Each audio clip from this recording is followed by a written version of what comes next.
Welcome to It's in the Details, the Big Brother edition. My name is Damian Waith. And I am Roger Roken. And we are going to give you how we hear and see Big Brother, everything we find interesting and hilarious about this legendary show. Let's get into it. Let's do this. Okay, so they start the show off. We have groups of 4 entering the show, guys and girls. How did you feel about that?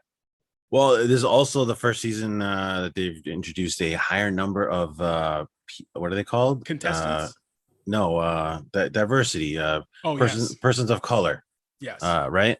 So right off the bat, this cast stands out. There's a lot more Black people and people of color, and there's an Asian guy, and it's good. Not so many white people, and I kind of like it. It's rare. Kind of like it. Yeah, especially with Big Brother, because it's usually heavily white. We're used to it. Big Brother Canada. Big Brother Canada gives us the diversity all the time, but Big Brother US, this is a first for them. Right. It's great. So we have So that's what stood out right away. Yeah. We have the 4 we have the contestants coming in 4s, and they enter the house and immediately play a competition for power.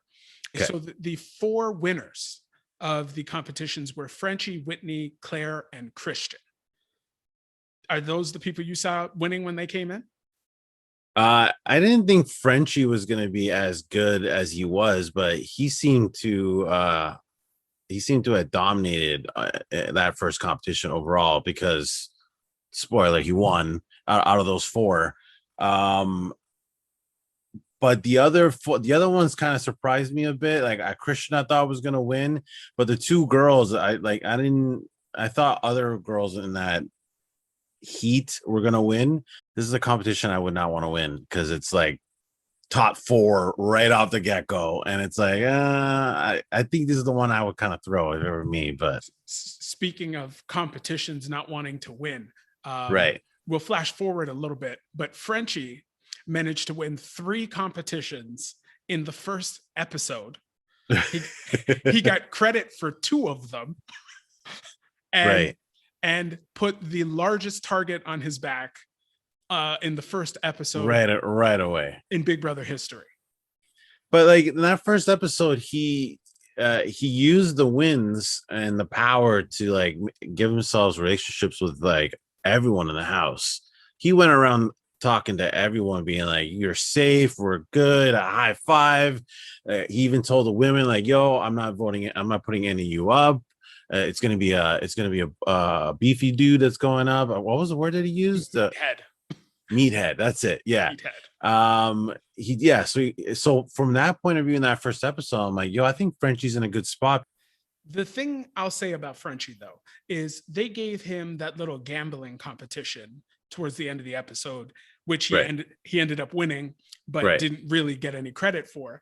And I'll say this: there is something to be said about the person who is presented with that opportunity and doesn't even ask to touch the dice before saying no.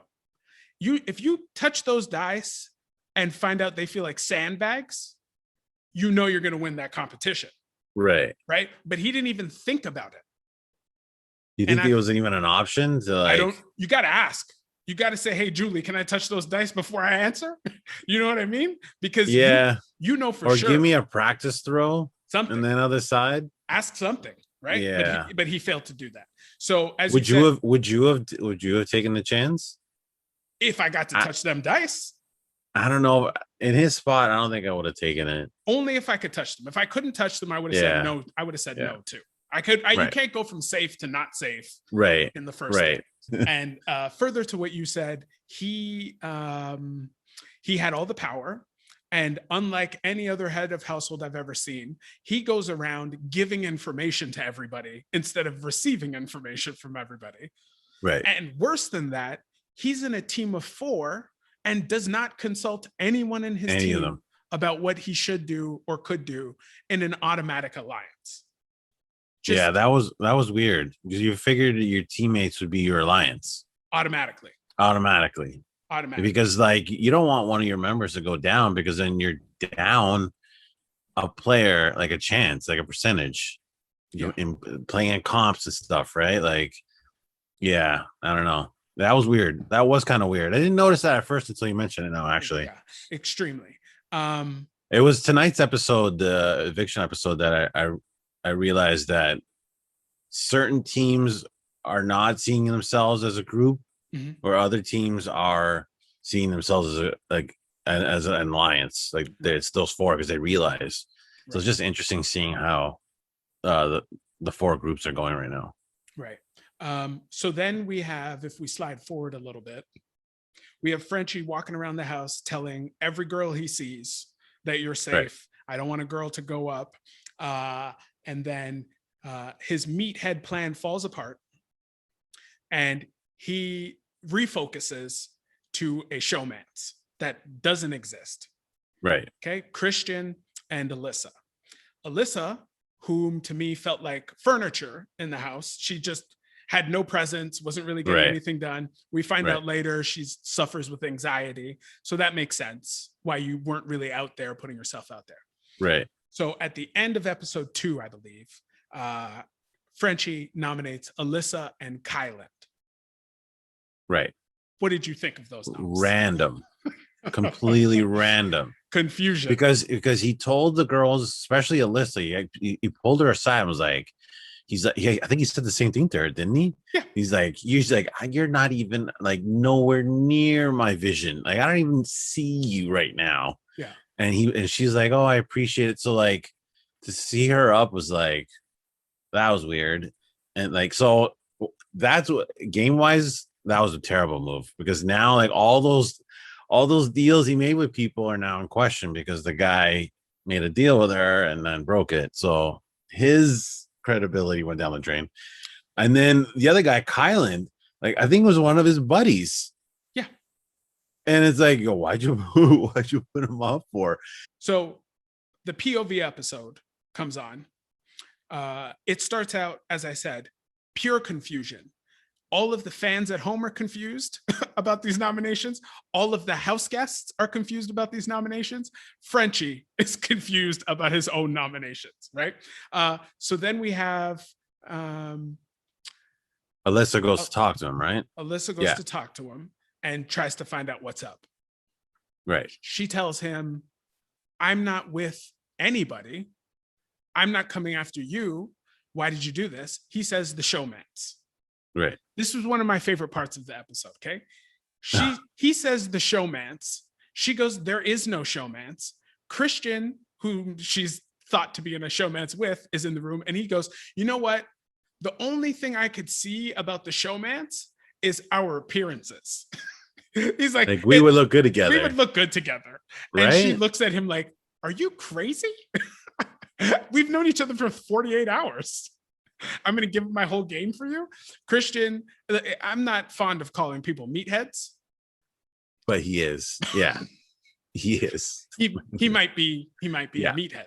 Yeah. Yeah. Doesn't Frenchie then realize he made a mistake after that conversation? Yes. So now he's questioning his own nominations. He's like, he thinks he made a mistake, and that he needs someone to win the POV so he can actually nominate someone that he wants out. Yes. So far, this guy has managed to be all over the place. Yep. In a span of like 2 episodes. He's like shown to everyone that he's like made an alliance with everyone in the house. Mm-hmm. He's then gone back on some of those deals already. He's freaking out. He's freaking out. Yeah. Well, he has been caught lurking. Right. Going from room to room, entering rooms, leaving rooms, and he knows he needs the veto played. But through all his lurking, he now finds 2 new targets, Derek X and Travis. Right. So what he needs to have happen at this veto competition, veto ceremony to start out first, the veto pick, he needs Derek X and Travis to not be picked to play in this game. I totally forgot about this part. Derek X gets picked. Did Travis get picked too? Yeah, Travis got picked too. Travis got picked too. Okay. Yeah. And he's freaking out again. He's freaking out. Somebody else. Isn't he questioning his 2 new targets already? He's like, oh, yeah. Yeah. What a train wreck. Right. So Derek shows some strong ingenuity.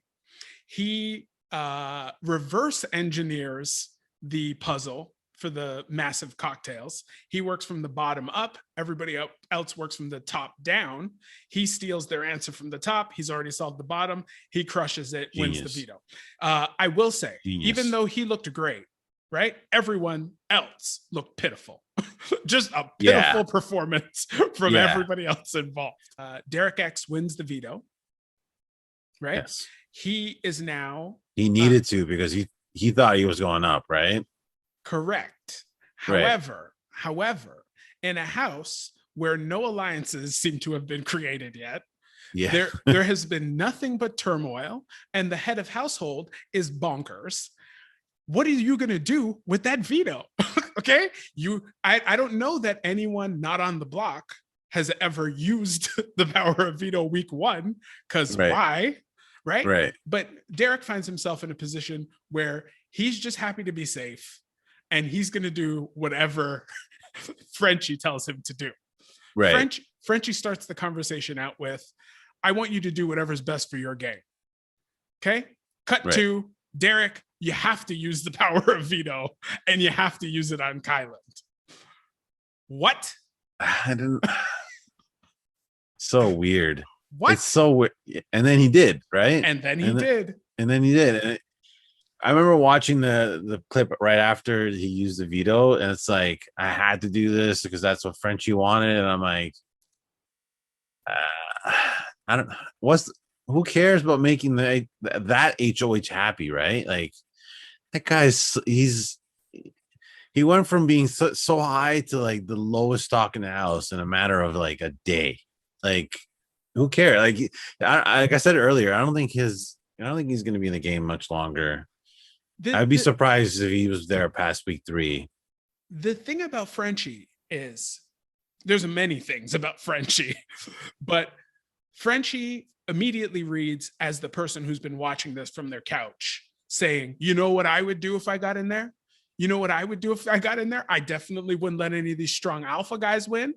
I hate those showmances. Showmances shouldn't happen, right? And if I went head of household, this is how I'd run it. I'd show everyone I was powerful, et cetera, et cetera.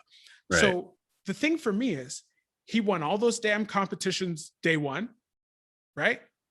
Biggest target possible, right?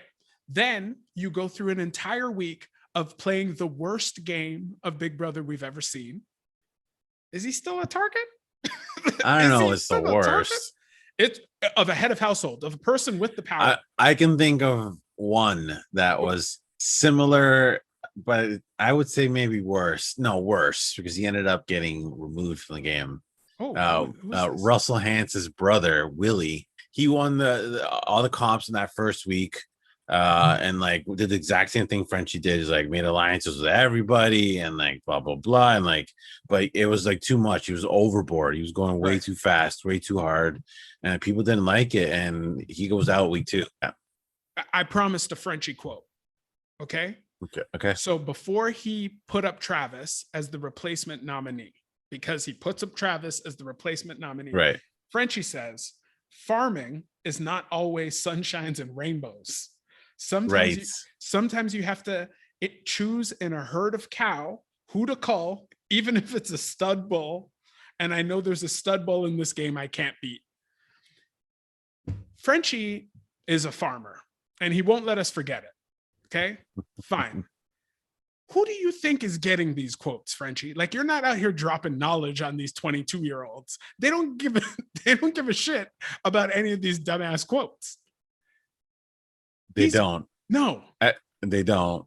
I've seen some clips on social media where they're making fun of him with his quotes and stuff. Yeah, it's outrageous. And that kind of brings us to the eviction episode. Yes, tonight's episode. Yes, where we've got Frenchie amassing alliances left and right. He's got a final 2 with Derek Frazier. He's got AKA No, you say it. No, You Big can say Daddy. it. Wait, Big D. Big D. Big Now, D. I'm happy you brought this up because I have not a homophobic bone in my body. I love everybody. Okay. Right. Another man can't get me to call them Big D for any reason. I don't know about you. Guess what, Roger? What if I said to you, hey, Roger, I need you to call me Big D from now on? Are we in the Big Brother house playing for money? Nah, we're doing this show. We're going to go out and get a slice of pizza. You no, and Big no, D. Nope. Nope. nah, Not Big D. Oh, no. come on, man. So he comes out with the Big D somewhere earlier. Not happening. But Frenchie's got a final two with Derek Frazier. He's got a final two with Brent Champagne. Brent Champagne. Yes. Brent Champagne is one of my final, like one of my four that can make it to the end. Same. Okay. Same. Let me see if you agree with me. Brent Champagne, immensely beautiful. This is a handsome man. Yeah. Okay. Yeah. Brent Champagne, definitely smart. Okay. He, you know who he reminds me of? Cody. That's Cody. But immediately I was like, how good looking he is doesn't matter. Yeah. How fit he is doesn't matter. He's going to make people feel safe. He was in the nominations episode. He was almost up until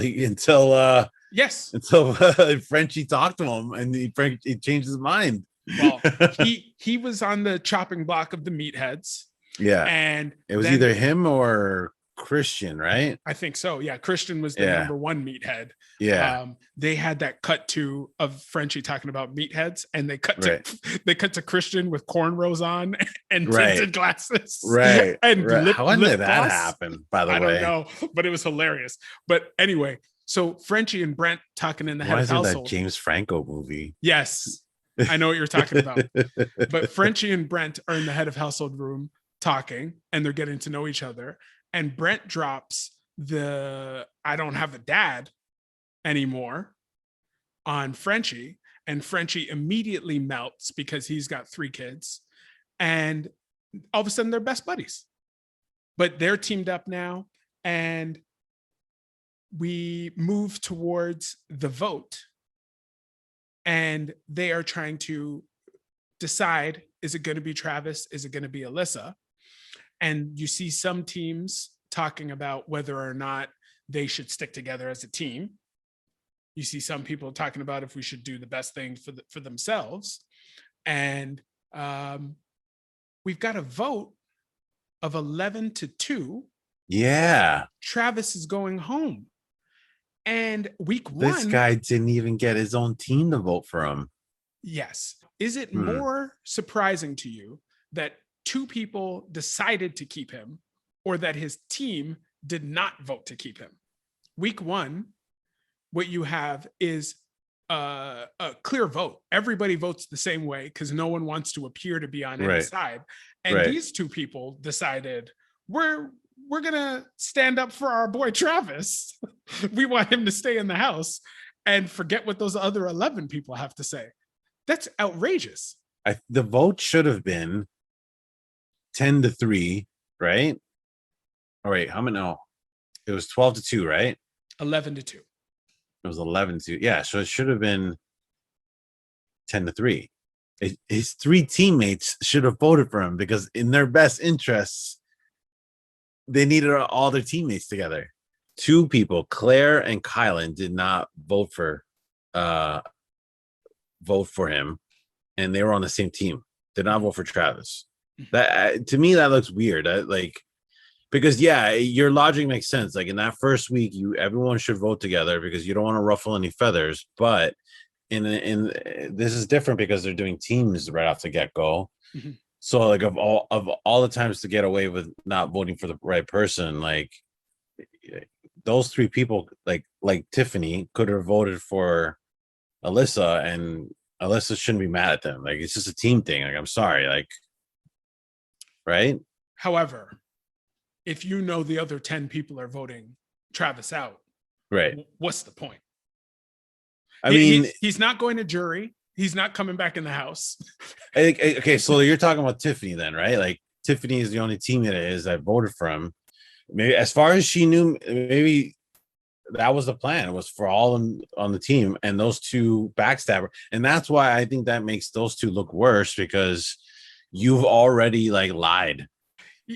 You don't want to give people any reason to vote you out. Like you want to be the people that are really quiet. You know who's a perfect example of this? And she was on my list to do well. Brittany. I thought Brittany is going to do really well, but she's really loud. She's like very loud person, and like I thought maybe she'd get a little bit of hyper, but she's just been like quiet. Like she's like she's in the corner like. You don't want to stand out this first week. And so I like Brittany so far. Do you remember the Celebrity Big Brother season? Yeah. Remember the Broadway lady that they had on the show? Curly hair, short, big personality. I can't remember her name. But yeah. That reminds me of Brittany. Yeah, like, I think I know what you're talking about. The same energy. If she can harness her energy and just make everybody laugh and feel great, she's going to be final two like that lady was. Yeah. And if she can't harness it, she's going to be gone in like 2 or 3 weeks because people are like, she's so much. We can't handle her. Right. But I think she's going to be very interesting. Right. So then we have Travis Leaf, 11-2 vote. Some discrepancy on whether or not that was a good decision by the voters between you and I. Right. Then we go to the head of household competition. Okay. I have a thing about these head of household competitions where if you're doing a competition that could end tonight, make it end tonight. Right. And we almost lost that tonight because Big Brother was on there. We have some technical difficulties. Yeah. Some electronic difficulties getting this game started, but they got it started. And Kyland manages to pull it off. Right. Lasting another week. I love the from rags to riches stories, right? Yeah, you're digging like, especially in Big Brother. Like they're on the block and then they fight back and they become HOH. Frenchie's going up, right? Like, you gotta think an eye for an eye. At this point, I think. Hold on. Yeah, we forgot to bring up amongst Frenchie's alliances, which he's going to be hoping keeps him safe this week. Yeah, an all girls alliance. Oh yeah, plus Frenchie. Yeah, we forgot to talk about that earlier. Yeah. So he's going to hope that keeps him safe at some point this week. But my man is going around telling these women, get in an all-girls alliance with me. Right. This dude has got balls, man. He's playing too hard. But too hard, too fast. Kyland wins. You put me up. I think he goes, I'm putting you up. I think he has to go. And we just don't know. Unless Kylan goes to the back door, but it's too early to be doing that stuff. No, this is straightforward. You backdoor out of with Frenchie, you put him up right away. So he gets a shot at POV, and if he wins it, he just makes his target even bigger for next week, and then just target someone else. Yeah, that's 4 competitions in 2 weeks. Yeah. I think Derek actually has a big chance of being put up because he's close with Frenchie. Do they know that?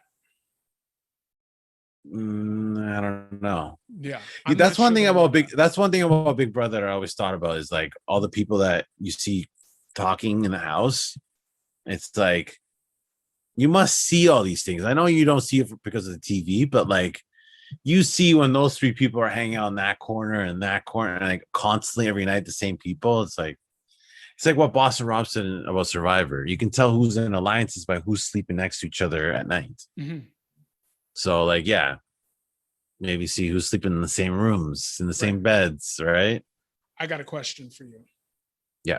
We got an alliance that the world has been waiting for. Speaking about who's in what room and who's with who. Yeah. We got an alliance called the Cookout, dog. The Cookout? The Cookout. Who? Azza, Derek X, Xavier, Yeah. Tiffany, Kyland. We got the black folks together, dog. Yeah. They put all those black people in the house together, and the black people say, "Hey, we got to team up. We need to do what all the white people have been doing for years." They're like, decades. They only put one of us up this week. Okay, right. We'll get our boy off, and usually he goes home. If you look back, like the history of people of color in this house, people of color and old people, right, more than big people, are targets number one to get put on that. It's true. We don't know who to go up. We just all got in the house. Oh, there's a Latin woman over there and a black guy. Let's put them both up. Let's put them both up. Done. That's it, right? But does Travis, is he considered a person of color? Dog. I don't know. First of all, no. Travis? Which color? Yeah. Which color? I don't know, like Hawaiian? No. Okay. Okay. Did you watch the show, Roger? Listen. Yeah. I know he moved there. Travis is a white from guy. Austin. He's from Austin, Texas. Okay, he's a white guy. All right. Okay, fine. He's a white guy. Furthermore, okay? You remember, this was just a couple hours ago, Roger. He was talking to Julie. Okay? Yeah. And Julie says, Travis, tell us what happened. What do you think happened? And Travis goes, well, I've always heard about Big Brother. It's always the white guy with abs that goes home first. He had the nerve to look at this guy took face. His shirt off, dude. He took his shirt off on his speech. Did you see that? Yes.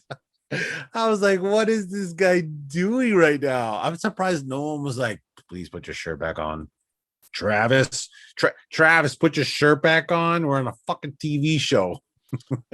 The thing about Travis is we're hating on him a bunch, but the people in the house did seem to like him as a person by the end of the week. Some of them, yeah. It felt genuine. It felt genuine that they were what they were giving to him. I expected him to be way more ditzy than he actually seemed. Yeah, I agree. And I think if he got some room to breathe in the house, like if he survived through week one, I think he could have made some moves. But it's always the white guy with abs that gets voted off first. When? Which game? Not this game. No. When, dog? No. Crazy. No. Craziness. No. Do you have 4 people you think have a good shot at winning based on first impressions from the first episode? Yeah, so from looking at the list that those first few days before the season started, like I said earlier, Brent, Brittany, Derek, X, and Frenchie, all within that first week. From looking at pregame stuff and that first episode, I thought they were going to do well. Yeah, like Frenchie did, like, won all those comps, so like thought he could be a comp beast, and then he was going to build a lot of relationships, and then like Brittany, Derek, and Brent all seemed really smart and savvy Big Brother players, and from the way they were playing in that first episode, it looked like they all 4 of those could go far. Those were my 4. I had Brent, Brittany, Frenchie, and Whitney. Okay. I'm getting a vibe off of Whitney. There's 2. So first impressions, I was like, she dominated her heat of the competition. Yeah. Right. She smoked that thing. Yeah. And I was getting good vibes off of her. Episode 2, the vibe I got off of her was she's definitely going to land in a showmance. And it's going to be a struggle for her if it's not a dude that can win a bunch of competitions. Right. It flipped up on me that second episode. Also, Frenchie flipped up on me too. Yeah. On both of us. Yeah. Flipped up on me too. Yeah. I'm out here. When Frenchie said Derek Frazier reminds me of my best friend, and we saw in his intro him with the Black Lives Matter sign in the back of his pickup truck. I was like, oh, did he really? Yes. Oh, I did not notice that. I was like, who is Frenchie? I need to know more. I need to know more, Frenchie. That's funny. And then it seems now he's a dumpster fire. Who did you have people that you think definitely can't win? Kyland, Travis, Sarah, and Christian were my 4 that I was a little iffy about. Kyland just seemed like this is a deep Big Brother poll, but he gave me like Lawan vibes. Do you remember Lawan? No, he's from Rachel Riley's first season. Okay. Yeah, like just not there. Like people are playing the game and he's just there. Right. Like David from last season. Just the game's going on around them and they're just in it. Like exactly. Travis also the same way. Like I just meathead surfer dude. I didn't think he was gonna do well. Sarah looked like that awkward nerd girl that I didn't think was gonna do well. Like having like awkward conversations with people and like stuff like that. I thought she was good. Anyway. And then Christian just looked like a D-bag, like just gave me D-bag vibes. So just like he's not gonna get far. He's gonna like get into a fight with someone one day, like something stupid. He's gonna say something stupid one day. He has been like looking back now at those thoughts of mine that earlier on, like look what he said to Alyssa, like just stupid shit like that. I just knew he was gonna say. And so we have to talk about his braids and his mustache beard thing.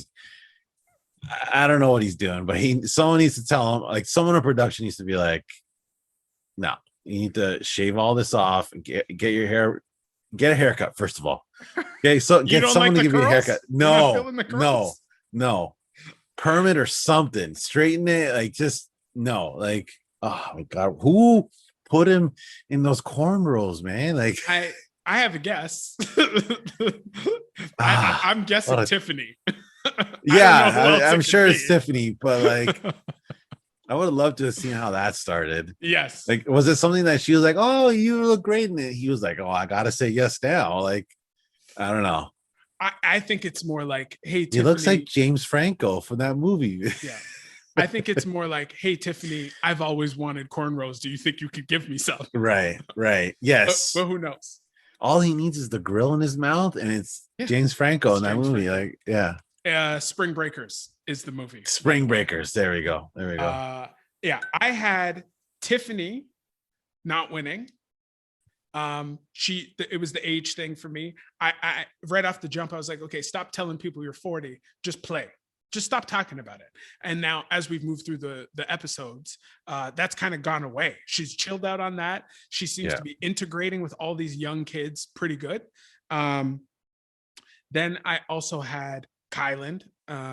Again, I just feel like he's going to end up on the wrong side of the house. I had Alyssa, as I've mentioned, feels like she's furniture, like feels like she's just along for the ride. Right. And then I also had Sarah Beth. You know what I wrote for why I think Sarah Beth might not win? Right.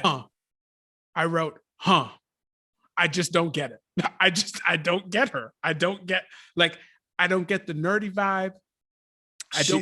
There was something in tonight's episode, like I think when she cast her vote, because she does like cosplaying.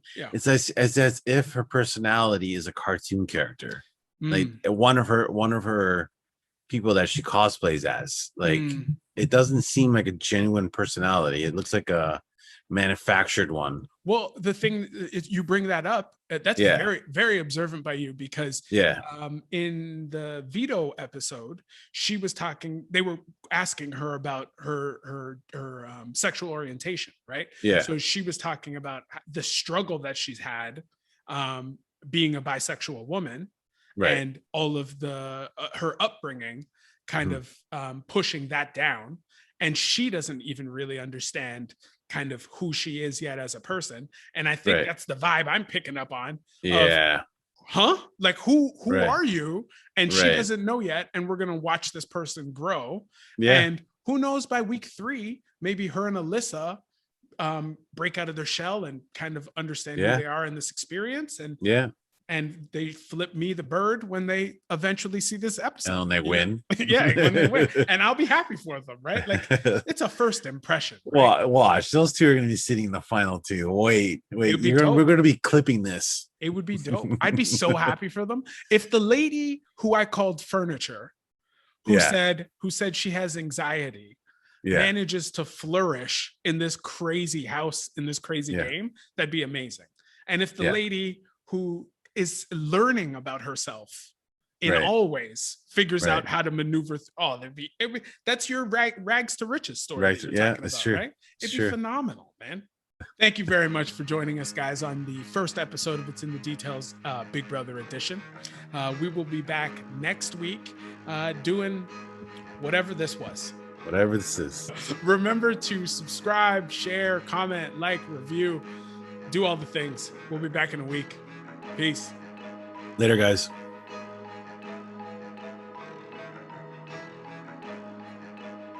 So they do the little intro pieces for everybody, episode 1, right? You get a little bit of a background and bio and all that stuff.